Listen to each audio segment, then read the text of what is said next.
PSI ನೇಮಕಾತಿಯಲ್ಲಿ ಅಕ್ರಮ ಪ್ರಕರಣ ಇಡೀ ದೇಶದಾದ್ಯಂತ ಭಾರೀ ಚರ್ಚೆಗೆ ಗ್ರಾಸವಾಗಿತ್ತು. ಈ ಹಗರಣದ ಬೆನ್ನಲ್ಲೇ ಇದೀಗ ರಾಜ್ಯ ಸರ್ಕಾರದ ಬೊಕ್ಕಸಕ್ಕೆ ಕೋಟಿ ಕೋಟಿ ಲಾಭ ತಂದುಕೊಡುವಂತ ಆ ಚಿನ್ನದ ಕಂಪನಿಯ ನೇಮಕಾತಿಯಲ್ಲೂ ಅಕ್ರಮದ ವಾಸನೆ ಬರ್ತಿದೆ.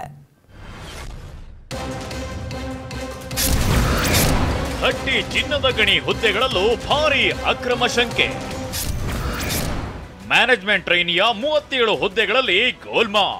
ರಾಯಚೂರಿನ ಹಟ್ಟಿ ಚಿನ್ನದ ಗಣಿ, ಲಿಂಗಸಗೂರು ತಾಲೂಕಿನ ಹಟ್ಟಿ ಪಟ್ಟಣದಲ್ಲಿರೋ ಚಿನ್ನದ ಗಣಿಯೇ ಈಗ ಉದ್ಯೋಗ ಆಕಾಂಕ್ಷಿಗಳ ಆಕ್ರೋಶಕ್ಕೆ ಕಾರಣವಾಗಿದೆ. ಮ್ಯಾನೇಜ್ಮೆಂಟ್ ಟ್ರೈನಿಯ 37 ಹುದ್ದೆಗಳಲ್ಲಿ ಅಕ್ರಮದ ಆರೋಪ ಕೇಳಿ ಬಂದಿದೆ. ಖಾಲಿಯಾಗಿದ್ದ 37 ಹುದ್ದೆಗಳಿಗೆ ಒಟ್ಟು 844 ಜನರಿಂದ ಅರ್ಜಿ ಸಲ್ಲಿಕೆಯಾಗಿತ್ತು. ಅದರಲ್ಲಿ 570 ಜನ ಅಭ್ಯರ್ಥಿಗಳನ್ನ ಹಟ್ಟಿ ಚಿನ್ನದ ಗಣಿ ಕಂಪನಿ ರಿಜೆಕ್ಟ್ ಮಾಡಿತ್ತಂತೆ. ಇನ್ನುಳಿದ ಅಭ್ಯರ್ಥಿಗಳ ದಾಖಲಾತಿಗಳು ಸರಿ ಇಲ್ಲ ಅಂತ ರಿಜೆಕ್ಟ್ ಮಾಡಲಾಗಿತ್ತಂತೆ. ಕೊನೆಗೆ ಕೇವಲ 93 ಜನ ತಮಗೆ ಬೇಕಾದ ಅಭ್ಯರ್ಥಿಗಳನ್ನ ಪರೀಕ್ಷೆಗೆ ಆಯ್ಕೆ ಮಾಡಲಾಗಿತ್ತು. 93 ಜನ ಅಭ್ಯರ್ಥಿಗಳೆಲ್ಲ ಫೇಲ್ ಆಗಿದ್ರಂತೆ. ಆದ್ರೆ ಫೇಲ್ ಆದ ಅಭ್ಯರ್ಥಿಗಳಲ್ಲಿಯೇ 1:3 ಅಂತ ಆಯ್ಕೆ ಮಾಡಿ ಅವರನ್ನ ಅರ್ಹ ಅಭ್ಯರ್ಥಿಗಳು ಅಂತ ಘೋಷಣೆ ಮಾಡಲಾಗಿದೆಯಂತೆ.